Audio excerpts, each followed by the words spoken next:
Hello, my name is Mark Mitchell, and we are looking at the Religion 110 course. It is a course on world religion, so appreciate everyone being with us today, and I hope this video on Chapter 1 helps with any of the material that you have read and looked over. But I wanted to make some comments today based on some of the slides and, again, the content in Chapter 1. So our book starts out, and it does start to mention some of the key theorists, but before that, you really need to back up and talk about the definition of religion. I know for many of your classes, definitions are something that you see all the time, and that's a good thing. But what our book starts to define religion as is to join or reconnect. So, and usually that means to join or reconnect back to God. Now, our book leaves that out, or supreme power, or something else. And it's going to really instead replace that with spirituality. So again, that's the context of our book, is that religion really is a journey. It's a path, and we're going to do that through the different chapters, is just look at all these different belief systems and then the different ways that they feel that they are reconnecting back to something that is important to them, that is usually beyond this world. Now, our book starts out with a story, and it mentions about Vincent van Gogh and how he wanted, or thought he wanted, to be something of a theologian. And he was on that path, but some things happened and it turned out different for him.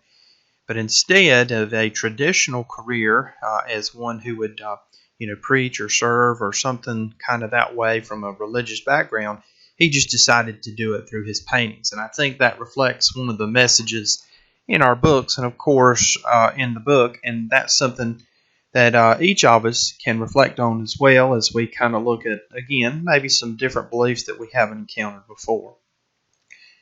All right, now that definition of religion, that's why it's not just spit out really easily and quickly and clearly in our book, but they're trying to get us to see, hey, it's a path or journey about what is important to you. Now, part of a religion is there's 8 elements to a religion according to our book, and that includes a belief system, it includes a community, it includes the myths or stories that explain the religious beliefs. It means that there are also ritual beliefs, that's another element, the different ceremonies that people do to say they're part of a religion. They have ethics in a religion. All religions do that. There's an emotional experience to a religion. There is a material expression to a religion. So the statues, paintings, the music, the clothing, or other objects that are used in a religion. And then there are, finally, is the sacredness of a religion that separates it from non-religion in the world. And then ceremonies do a good job in helping with this. Now, our book also kind of moves on to some different theories in religion. And we have, this is what is called the 7 theories of religion. And I have in Blackboard some additional videos that if you want to learn some more about these individuals and their work, it's there. James Frazier is the author of The Golden Bough, but he saw religion by people as an early attempt to influence nature. And then he identified, as the slide says, religion as an intermediate stage between magic and science. So he sees really these earlier religions as kind of more undeveloped as opposed to what happens with scientific thought and behavior. Now, Frazier is an anthropologist. We have another anthropologist in our list. We have some psychologists. We also have some sociologists, and then theologian as well. Sigmund Freud, the probably most recognizable name, and William James are 2 psychologists. But what Freud basically argues is that the belief in God really arises because children, when they're young, they see their parents as these authority figures. And these authority figures are then kind of projected into a sense of what we know as God. So there are good experiences that we have. There are bad experiences that we have. And adults, as children age to adults, they are trying to deal with all these anxieties that they have experienced. And so he thinks religion develops out of this sort of conflict, if you will. And he has also written several books on this idea of the value of religion. So Freud was not really too much of a religious person, but interested in how it affected behavior. Now, of all the theories that we have, it seems the most positive, or one of the most positive, is William James, again, another psychologist. And he was one, for example, who started his education as art, and then he went to medicine. He was interested in how medicine changed behavior. And then, for example, he got interested in how behavior and psychological needs influenced one's behavior. And then that's how he got into psychology. And then later on, he saw how religion could produce a positive influence in the life of individuals. And what he called it was a new zest to living. So it gave people a reason to live. And we'll, I guess, come back to that near the end of the time today.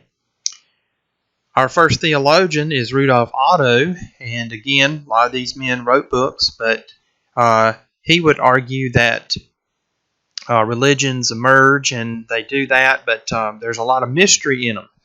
And that mystery, for example, can cause people to, again, have positive and negative behavioral traits, such as fascination or trembling. Now, his theory basically says most of the time we go through life and we're just really not fascinated. We kind of take things for granted. But then, through nature, we might encounter an event that really catches our attention. And so it could be a violent thunderstorm or something else. But that's where he says religion kind of kicks in. It is something there that it depicts the world in either this wonderful way, fascinating way that makes us think, that stops us, or it could be something that was really terrifying. And so there are aspects of religion that follow right along what Otto is trying to say here. Carl Jung, another psychologist, he disagreed with Freud's on some issues, but he would argue that religion is basically a matter of personal fulfillment, and that's what he termed individuation. So for Jung, religion is just a person's response to the complexity and depth of reality. It's how they're going to go about and make the most of life and become all that they can be. So that sounds, again, maybe one that's a little more positive too. Now, when people can, think a little bit differently on these, and if you disagree, that's fine. Now, our book mentions, again, as we move along, there are some attitudes in religions, and the book phrases this as one of the first patterns, and that's fine too. But the first is the sacred reality, and immanent just means, for example, that you can view it as existing within the universe or within your realm of being. It's here and now. And transcendent is exactly opposite. It's not here on earth, but it's after earth. Religions, they have varied attitudes when it comes to the universe. Many of them would say that the universe is created. So that means a creator. That means a supreme being, and then there's lots of questions after that you would need to ask. Or you could argue that the universe has no creator, that it is eternal. Now, the another area that we want to look at among religions is nature. Kind of mentioned it already in the previous one about the universe, but you can either see nature as sacred, and so that's going to basically kind of be the eternal side and eliminate a need for a creator, or you're going to see it where if there is a creator, then nature is going to be more on the gross and contaminating, or it has become contaminated. And again, to really see something that's perfected, that would be transcendent unto another world. Now, maybe another way to talk about this nature is dualism. And dualism is basically this two opposed opposites, or aspects, really. So in dualism, maybe the best one you could mention is good and bad or good and evil. And so that's really a part of this attitude among religion and nature is the dualism that's constantly going on. The perfection is striving to be, in heaven, paradise, nirvana, or whatever it's called. And then there's also some religions, for example, Taoism, Shinto, and others that argue that, hey, right now is really the sacred time here on earth. Another varied attitude is time. So even time is viewed differently by some of these religions. So cyclical is just kind of as it sounds. It's in, think of a circle, but it's repeated cycles over and over that can be seen and measured. For example, Buddhism is one that would be cyclical. And then if it's linear, maybe religions like Judaism, Christianity, and Islam, they see time moving in a straight line from point A to point B.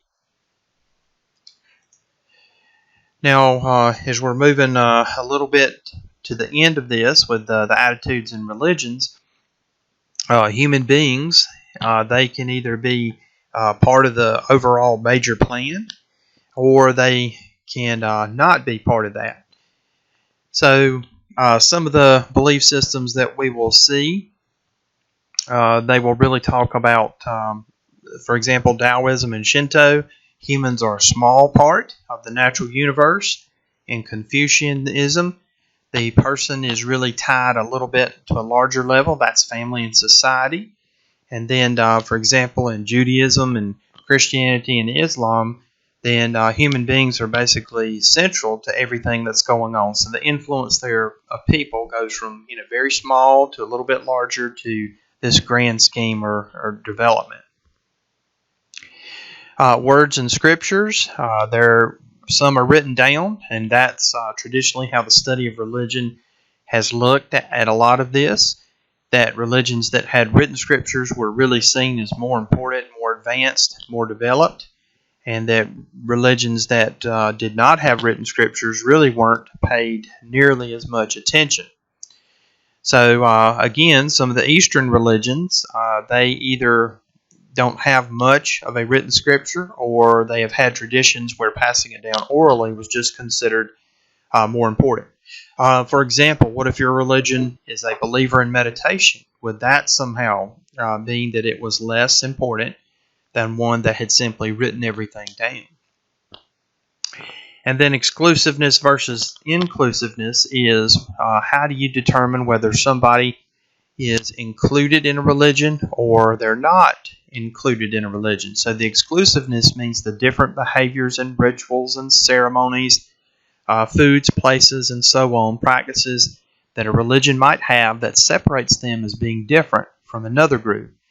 Inclusiveness is where you have blending. And so a lot of the Eastern religions, you have some of the blending where they have influenced one another.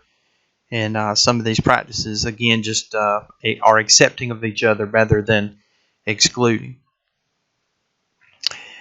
Our next slide really looks at some of the basic orientations of religion. And again, that's part of our overall topic of 3 patterns in religion. So one of them we kind of looked at the views of the world and the life. And the second pattern now is really the focus of those beliefs and practices. But sacramental, for example, tells us is that when you carry out these beliefs and practices, that's part of your duty as a member of this religion in order to obtain salvation or the gifts or promises that are otherwise in there. Many religions have a use of prophets. These prophets, for example, are communicating God's will to people, or the beliefs they're helping to teach. There's lots of examples in our book of individuals who claim they had a revelation from God and then they went around teaching. Our book uses the example in the United States of crusades, and that's where Christianity was trying to recruit followers, and they did this through these gatherings that were often televised years ago by different men. A mystical orientation, we'll see that in our book, and again, some of the Eastern religions are very good examples of this, as well as Christianity, Islam, and Judaism. But mysticism, for example, is really something looking at something that's kind of unknown, that's mysterious, but it emphasizes oneness with God. So there are, again, a few examples we'll see later in the book that show this kind of mystical process and come up with some different ideas and questions. But really, there's a reality that's greater than oneself, and a believer who uses this type of orientation is trying to tap into that. Okay, there are lots of fields that, for example, try to look at religion, and with some of our theorists, I guess, again, you could already realize that point. But, for example, we have mentioned several psychologists, but using psychology and how it's been influenced by religion is very kind of easy to see, maybe in such things as child rearing, other human behaviors. When it comes to how men and women express their behaviors, religion has had an impact on that. How you identify as the self and how you identify as a group maybe are some psychological topics for study that have been influenced by religion. With mythology, for example, we see all these recurrent images and themes that we see in all the religions of the world. For example, a common topic that appears is a tree of knowledge. When it comes to heaven and getting there, there is a ladder to heaven. There is a quest for immortality and the fountain of life. There's usually stories that involve a holy mountain.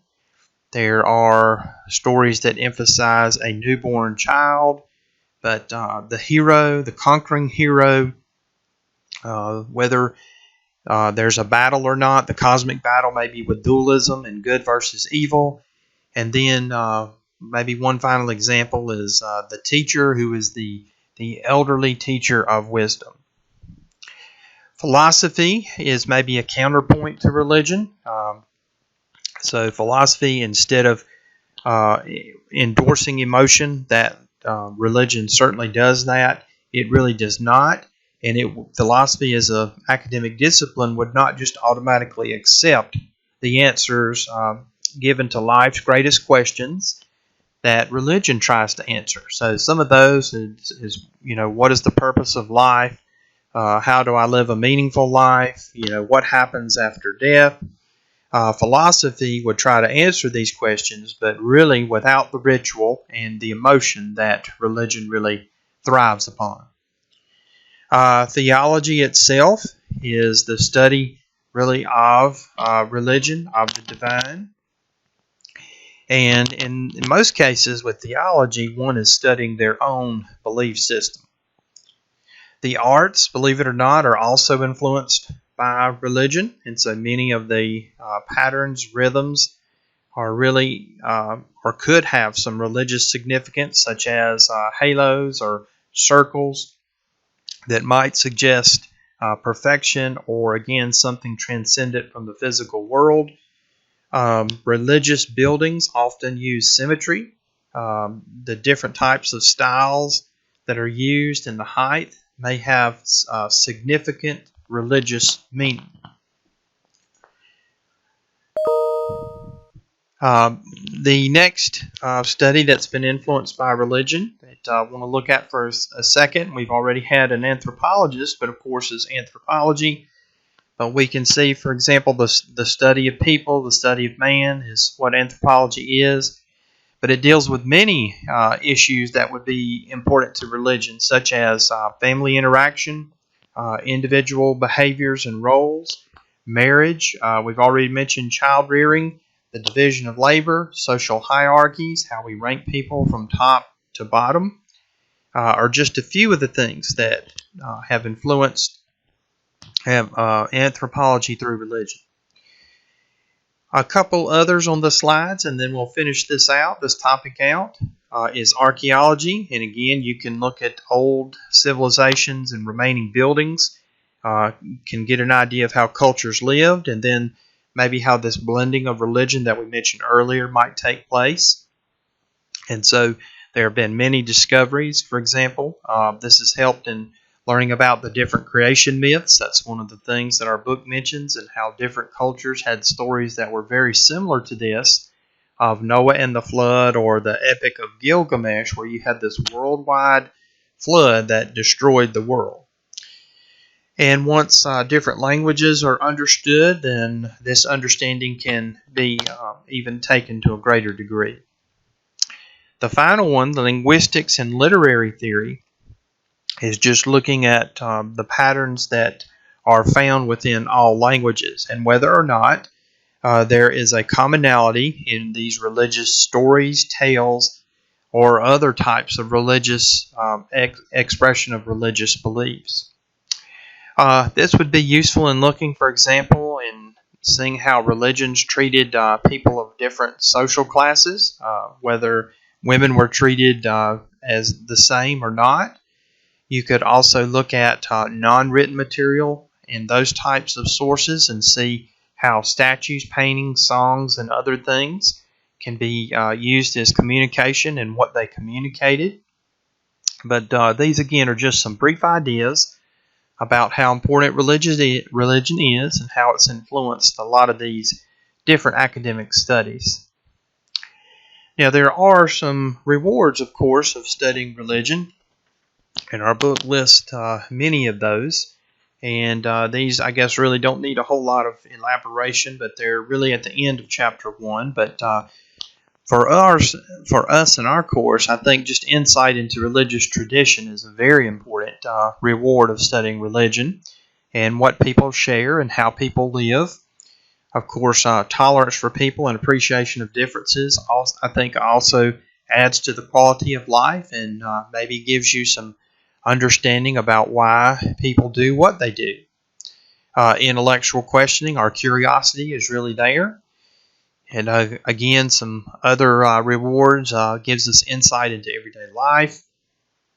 Maybe, again, when we see a lot of the chapters that heavily talk about the arts and how paintings and sculptures and statues have lots of religious detail, that'll be apparent later in the chapter. Travel is so much easier today than it was in the past, and can quickly go to many places that before you probably never would have been able to. So that's really one of the rewards, is the cultural learning and travel that goes on. And then may help you determine maybe what religion or spiritual path is best for you. Now, our book also mentioned a couple things before we get to the end of the chapter. I wanted to, but we looked at a couple of what our book calls is the patterns among religions. Now, we looked at the first one, and that started with the view of the world and life, with the nature of sacred reality, and some several terms after that. We also focused on the belief and practices. That was the second topic, really, under the patterns in religion. And the third one that the PowerPoint slides did not address was the views of male and female. And so there, our book really argues that males seem to have had a very privileged position in religion for many, many years. But yet we can look back and see that the female and the role of women has also been emphasized in religion. So female divinities and deities also played an important role in many cultures. And for example, in Japan, one of the goddesses there, the chief goddesses, is really the goddess of the sun. And it is mentioned there, and all the emperors that have ever ruled in Japan actually trace their beginnings back to this female goddess. So that's a good example there. India, one of the divinities there is the Great Mother.